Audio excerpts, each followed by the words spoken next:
What's going on, guys? Nick Lessigore here. Brandon Delakier. Exit 12 Brewery. In the house.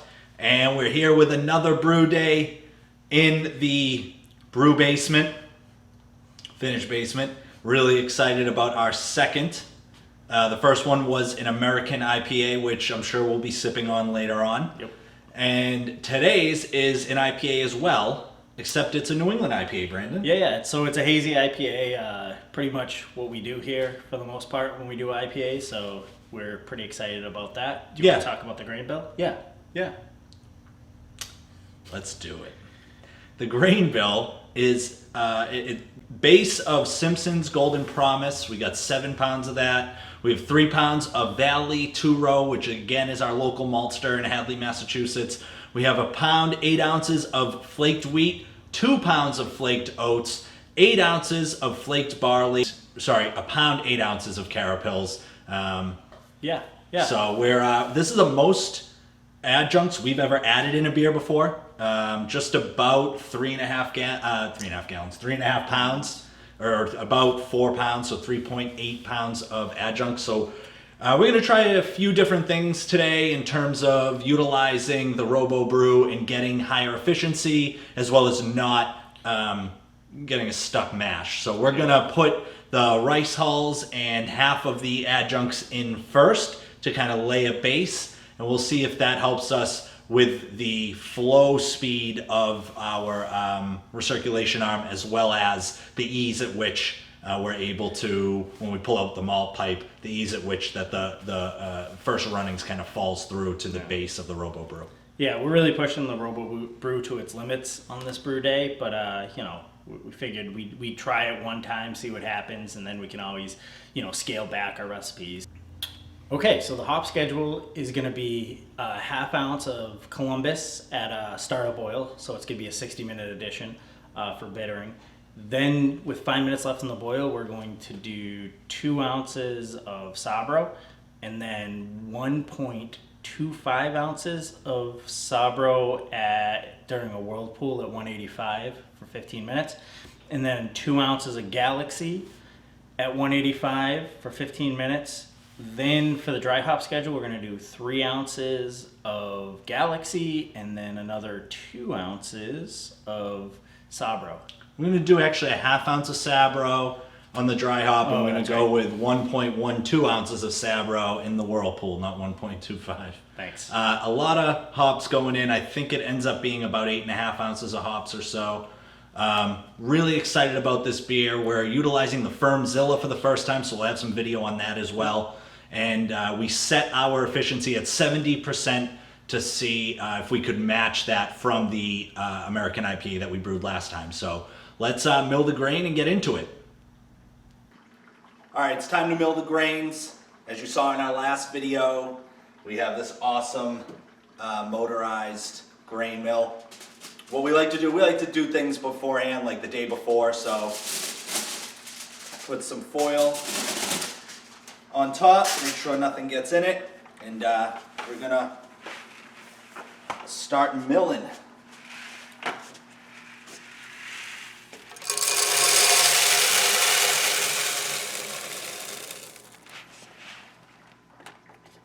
Boom. Oh no.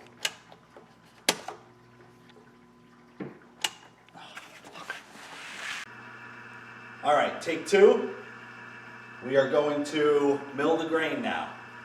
We cleaned some grain out of the rollers. We put the grain in beforehand and went to turn the motor on. We didn't realize that the motor isn't overly strong. So we have the motor on now. Let's see if it works.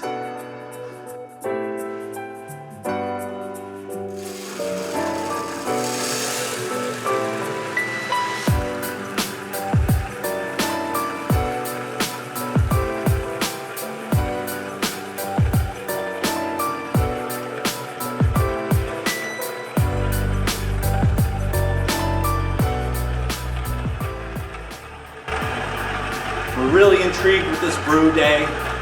We have a lot of adjuncts, so we'll see how that works in terms of the Robobrew and the Robobrew pump and everything else. Brewing our normal New England IPA, hazy IPAs. We don't say New England around these parts. And here we go.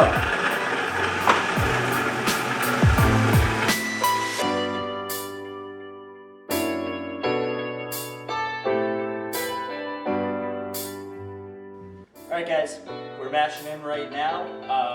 We got all our adjuncts in here, all our flaked adjuncts and rice hulls, and then we have our bucket of our milled grain as well. So we're gonna mash in right now. Let's go.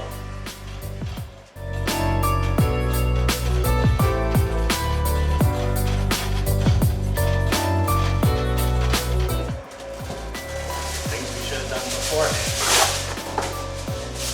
Yeah, definitely. I just like horrible fucking fell asleep at the wheel.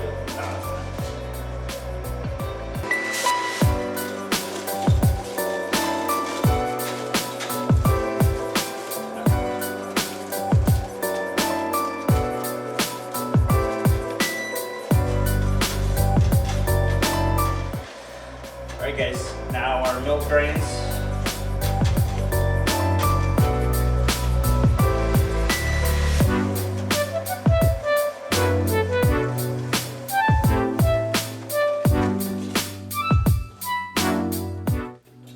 Alright, so the level was getting a little too high. We may have exceeded what the Robobrew can do. So Brandon right now is taking out some of the water. It's going to decrease our quart to pound ratio in the Robobrew, but we're going to try to get all of the malt in, get all the grain in to the Robobrew, and then we'll add the water as we see necessary. Anything extra will go into the sparge, the Brewer's Edge mash and boil we have to sparge.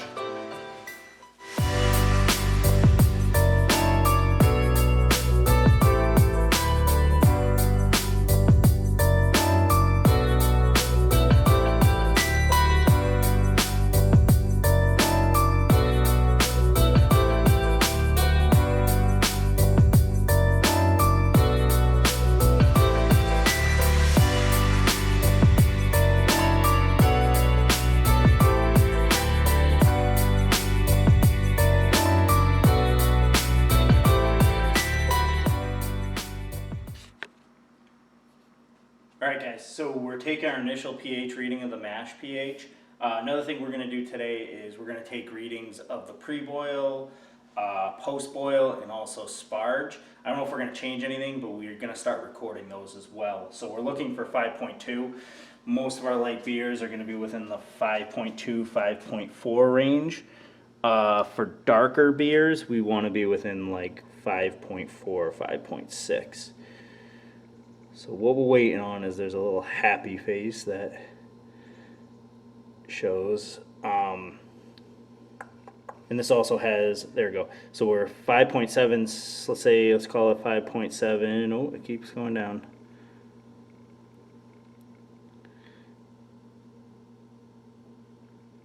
All right, 5.72.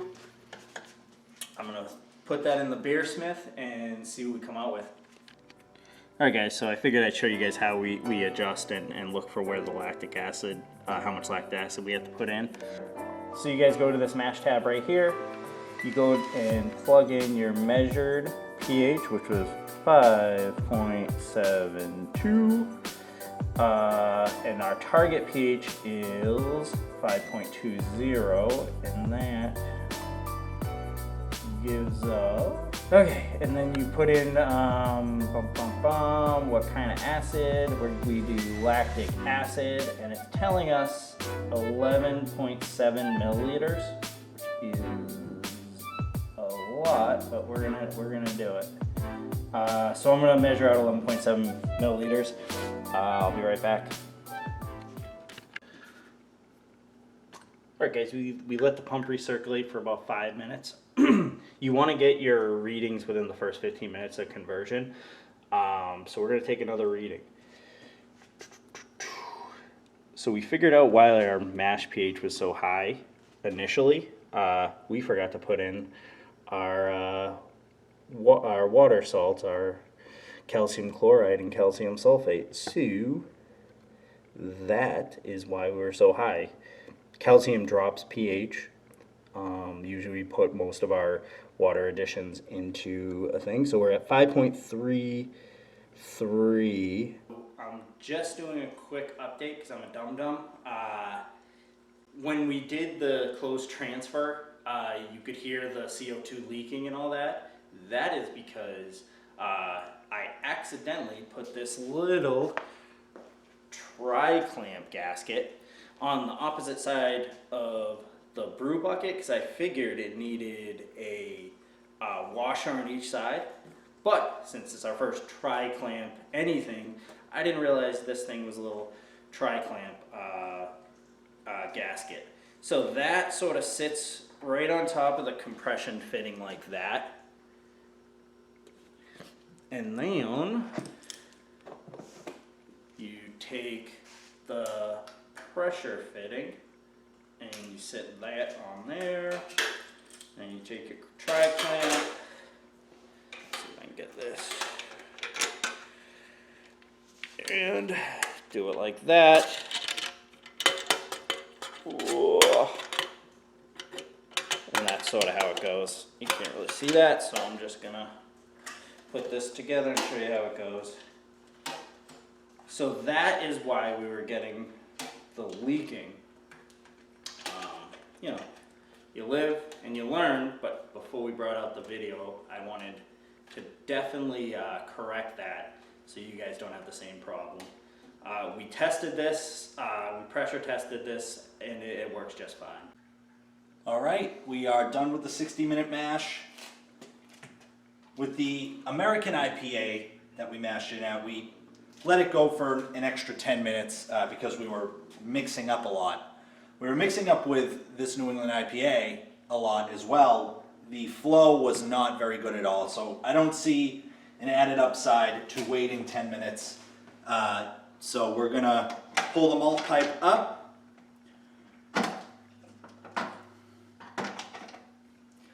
We're gonna pull the malt pipe up, and then we're gonna let this filter through, and we're gonna start sparging in. Remember, we added an extra probably 1.5 gallons to our sparge water because the Robobrew has its limits that we found out today.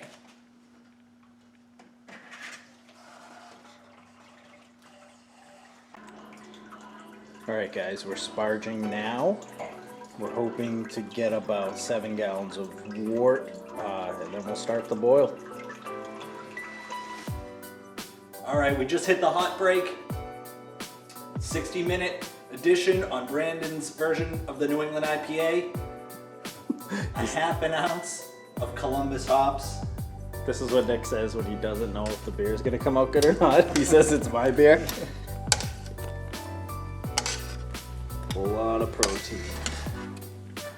Alright guys, first beer of the day. Elusive by Vitamin C in Weymouth. All right, we're up to a boil. We wanted to update you on some numbers. Good news, bad news scenario. Fortunately, seems to be more good news than bad news. So Brandon, why don't we start with the bad news? So yeah, we forgot to put in our water addition. Usually we do our salt additions. We put them together the night before, and then we just drop it in the mash. And that sort of also helps with our pH for our mash pH. We forgot to do that this time. And so we ended up putting them in the sparge. So we were really fighting pH pretty much all day. We added some lactic acid, which we'll show you, to try to drop it as close down to 5.2 as we could. I think we got down to 5.33 on the mash, which is a little high, but still within the range. Then we had a mash pH quite substantially lower than we normally have in our sparge water, because distilled water I think is about 7 pH. So we ended up being about 5 in the pH range. We're hoping everything will be fine. That brings us to our good news, so I'm hoping we're in that range. Good news is we were shooting for 70% mash efficiency. Sorry, we were shooting for 70% brewhouse efficiency, 72% mash efficiency. And while we don't know what the brewhouse efficiency is quite yet, we know that we hit it pretty much on the nose for mash efficiency. Shooting for 72.9, we hit 72.4. Very excited about that. Considering the issues we had with the flow rate of the Robobrew utilizing the sparge arm, we were very, very slow. I had to mix many times, and then when we pulled the malt pipe up, the flow was really slow, so I had to mix even more. So for all the mixing we did to pretty much hit it on the nose for mash efficiency, we're very excited. It shows growth within our process. Yeah. We're very pumped about that. And then additionally, we went above a little bit on our pre-boil volume. We were shooting for 7.21 gallons. We went up to 28 liters or 7.4 gallons. And we were still able to hit our efficiency. So if we had matched our pre-boil volume, we would have been even higher on our efficiency. So we're very happy. Yeah, absolutely. Let's continue on with the brew day. Cheers. Cheers. Alright guys, so we're going to add a teaspoon of Irish moss, and some might ask why we're adding Irish moss into hazy IPA. So there's been a lot of studies about this, and sometimes the hop particulates in the proteins and stuff aren't always good proteins and stuff you want to make it in their way into the fermenter. So we just like to drop some stuff out. It's not going to drop, it's not going to clear up. It's still going to have that haze because that's a biotransformation that happens, but it just drops some of that harsh hop flavors out of the beer and leaves their way to some nice fruity esters. Alright guys, so we're adding 2 ounces of Salbro with 5 minutes left on the boil. The reason I'm going to do that is to drop a little bit of that harshness, those linalols out, no, Mercy now, I'm sorry. So we're going to add those with 5 minutes left in the boil, and we're going to keep them in until the wort cools down to our whirlpool. Alright guys, we're down to 185 on our whirlpool, and we're going to add 2 ounces of Galaxy, 1.21 what is it? Next look at that. 1.12. 1.12 ounces of Sabro. I'm adding right now. We're using the pump for the Robobrew as a sort of whirlpool. Let's try and get it going here.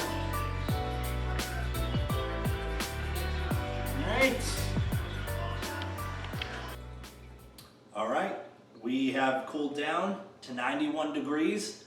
We are utilizing, I don't think we mentioned it at all in the videos, but we're utilizing a form of the maniacal yeast. It's a Kveik strain called Juggernaut. And so that means we get to ferment at a higher temperature.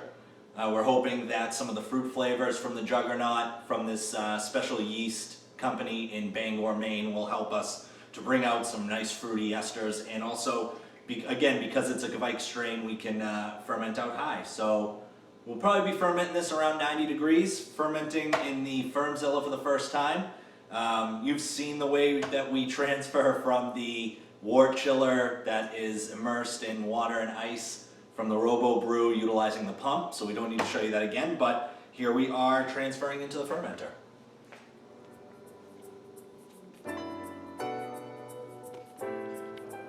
Alright, so we have the FermZilla in our new fermentation chamber. We were wondering if the FermZilla, why there were no volume markings. Well, it's a sticker, which we don't prefer, but we understand it's plastic. So we finished at 5.8 gallons, and our starting gravity is 1.059. We were shooting for 0.64, I think, and that leaves us at about 62% brew house efficiency, which is lower than we wanted, but we hit our volume and we hit our mash efficiency, so we're really happy about that. We are utilizing the Tilt hydrometer, wireless hydrometer and thermometer. Put that little ditty in there. We're gonna lock this thing up. We're gonna pressurize it, lock it up. Our spunding valve doesn't come until tomorrow, so at that point we will pitch the yeast. Alright, so now, because we won't be receiving our spunding valve until tomorrow and we would like to ferment under pressure when we pitch the yeast, we're gonna set it set the pressure now and let it sit overnight, and then on Monday or Tuesday we will pitch the yeast. So, all right, we're gonna connect the gas, and as you can hear, it's filling up with CO2. And we have it set to about 7 psi for now. And what I'm gonna do is, just to be sure, I'm gonna purge the oxygen out of it.